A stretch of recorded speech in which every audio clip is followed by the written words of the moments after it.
فلسطین پہ ظلم ہو رہا ہے، واقعتاً ظلم ہو رہا ہے، لیکن ہم بے شرموں کے لیے کوئی شرم کی بات نہیں ہے، اس واسطے کہ 7 اکتوبر 2023 سے لے کر 7 اکتوبر 2024 تک 1 سال فلسطین کے ظلم کو دیکھنے کے بعد بھی ہمارے چہروں پر نبی کی سنت نہیں آئی ہے، ہماری بیٹیاں باپردہ نہیں بنی ہیں، 1 سال فلسطین کی لاشیں دیکھنے کے بعد بھی ہمیں صلہ رحمی کی توفیق نہیں ہوئی ہے، اپنے اپنوں سے بچھڑ رہے ہیں، روزانہ جنازے کی نماز اپنوں کی پڑھی جا رہی ہے، ہمیں اپنے رشتہ داروں کی قدر پیدا نہیں ہو رہی ہے، 1 سال معصوم بچوں کے تڑپنے کو دیکھ کر بھی یتیموں کا سہارا بننے کی توفیق نصیب نہیں ہوئی ہے، 1 سال وہاں کی معصوم دوشیزاؤں اور عورتوں کے بیوہ ہوتے ہوئے دیکھنے کے بعد بھی ہماری مسلمان بیٹیاں جو غیروں کے دروازے پہ جاتی ہیں، جسم فروشی کرتی ہیں، دھندے پہ اترتی ہیں، انہیں اپنانے، ان کا سہارا بننے، جوڑا جہیز کے بغیر ان کے نکاح اور شادی بیاہ کے مسائل طے کرنے کی ہمیں توفیق نصیب نہیں ہوئی ہے،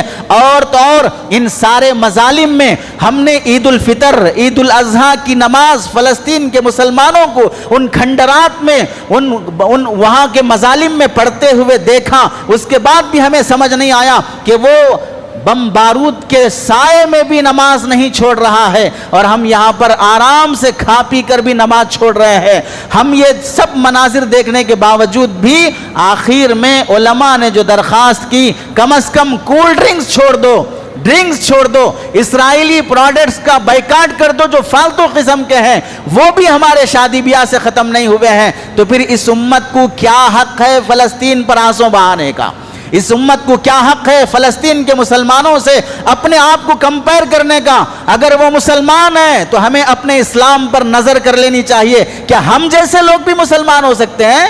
اگر ہم مسلمان ہیں تو پھر وہ کون ہیں جو اتنی قربانیوں کے باوجود بھی ان کی بیٹیوں سے دوپٹہ نہیں ہٹتا ہے، ان کے جوانوں سے نماز نہیں ختم ہوتی ہے، ان کے گھروں سے وہ بے گھر ہونے تیار ہیں لیکن بے پردہ ہونے تیار نہیں ہیں، وہ بے خاندان ہونے تیار ہیں لیکن بے نمازی ہونے تیار نہیں ہیں، چہروں پہ داڑیاں ہو سکتا ہے نظر نہیں آئیں گی لیکن اس ملبے کے عالم میں بھی وہ نمازی نظر آئیں گے۔